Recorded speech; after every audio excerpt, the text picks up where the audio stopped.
कभी नोटिस किया है आज के बच्चे पहले के बच्चों से ज्यादा एंग्शियस, डिप्रेस्ड और लोनली क्यों हैं? उनके पास बेटर स्कूल्स हैं, बेटर गैजेट्स हैं, बेटर फैसिलिटीज हैं, फिर भी वो मेंटली ज्यादा डिस्टर्ब क्यों हैं? जोनाथन हेड अपनी बुक द एंग्शियस जनरेशन में कहते हैं, हमने बच्चों को रियल दुनिया से हटाकर फोन वाली दुनिया में डाल दिया है और यही मॉडर्न पेरेंटिंग की सबसे बड़ी गलती है। पहले के बच्चे गलियों में खेलते थे, गिरते थे, लड़ते थे, दोस्त बनाते थे, उनका बचपन रियल एक्सपीरियंसेस से भरा होता था। लेकिन आज का बच्चा घर के अंदर है, हाथ में स्मार्टफोन है और स्क्रीन के अंदर ही उसकी दुनिया सिमट गई है और वहीं से एंजाइटी का सिलसिला शुरू होता है। राइटर कहते हैं कि 2010 के बाद जब स्मार्टफोन्स और सोशल मीडिया कॉमन हुए, तभी से टीनेजर्स में एंजाइटी बढ़ी, डिप्रेशन बढ़ा, सेल्फ हार्म केसेस बढ़े, सुसाइड रेट्स तक बढ़ गए।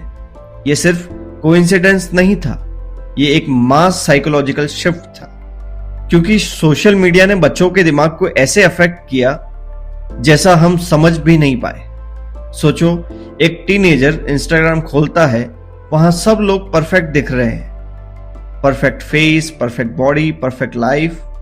अब वो अपनी नॉर्मल लाइफ को उन एडिटेड इमेज से कंपेयर करता है और उसके दिमाग में आता है, मैं इतना अच्छा क्यों नहीं हूं। बस वही कंपैरिजन इनसिक्योरिटी बन जाता है और इनसिक्योरिटी धीरे धीरे एंजाइटी बन जाती है। ये कंपैरिजन का ट्रैप स्पेशली गर्ल्स को ज्यादा अफेक्ट करता है, क्योंकि उनके लिए social validation, likes, appearance, approval, ये सब इमोशनल प्रेशर बन जाता है।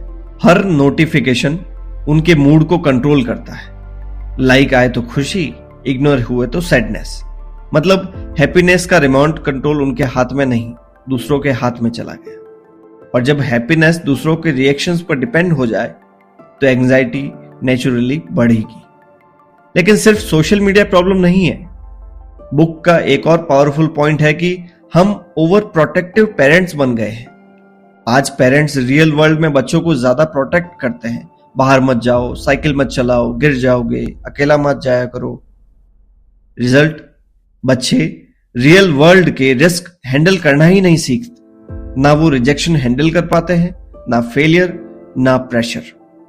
मतलब रियल दुनिया में उन्हें फ्रीडम नहीं मिलती और ऑनलाइन दुनिया में उन्हें अनलिमिटेड फ्रीडम मिल जाती है। ये उल्टा मॉडल डेंजरस है। राइटर कहते हैं कि रियल वर्ल्ड में फ्रीडम होनी चाहिए, ऑनलाइन वर्ल्ड में रेस्ट्रिक्शंस होनी चाहिए, लेकिन हम एग्जैक्टली ऑपोजिट कर रहे हैं। रियल लाइफ में कंट्रोल और ऑनलाइन लाइफ में नो कंट्रोल, और यही एंजाइटी को मल्टीप्लाई कर रहा है। एक बच्चा जब रियल दुनिया में खेलता है तो वो सीखता है प्रॉब्लम सॉल्व करना, दोस्तों से डील करना, हार को एक्सेप्ट करना और रिस्क लेना। ये सब इमोशनल स्ट्रेंथ बनाते हैं। लेकिन स्क्रीन वाली दुनिया क्या सिखाती है? Instant dopamine. एक रील देखो, मजा आया, दूसरी रील, फिर तीसरी। ब्रेन को इंस्टेंट प्लेजर की आदत पड़ जाती है। फिर रियल लाइफ बोरिंग लगती है, पढ़ाई boring, family boring, normal conversation भी बोरिंग लगता है। और जब रियल लाइफ बोरिंग लगने लगे तो इंसान वर्चुअल वर्ल्ड में ज्यादा भागता है।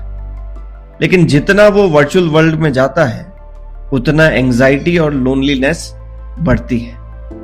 ये एक विशियस साइकिल है। बुक का सबसे पेनफुल मैसेज ये है कि हम टेक्नोलॉजी से कनेक्टेड हुए लेकिन इमोशनली डिस्कनेक्टेड हो गए। बच्चे ऑनलाइन हंड्रेड्स लोगों से कनेक्टेड हैं, पर रियल लाइफ में इमोशनली अकेला फील करते हैं। उनके पास फॉलोअर्स हैं पर क्लोज फ्रेंड नहीं, उनके पास चैट्स है पर जेन्युइन कनेक्शन नहीं है। और लोनलीनेस एंजाइटी को और स्ट्रांग बना देती है। इसीलिए राइटर कहते हैं, आज के बच्चे फिजिकल वर्ल्ड में अंडर प्रोटेक्टेड हैं और डिजिटल वर्ल्ड में ओवर एक्सपोज्ड, और इसी वजह से ये जनरेशन सबसे एंग्शियस जनरेशन बन गई है। अगर हमने बच्चों को रियल दुनिया से काटकर सिर्फ स्क्रीन्स के हवाले कर दिया तो हम उन्हें स्मार्ट तो बना देंगे लेकिन मेंटली स्ट्रांग कभी नहीं बना पाएंगे।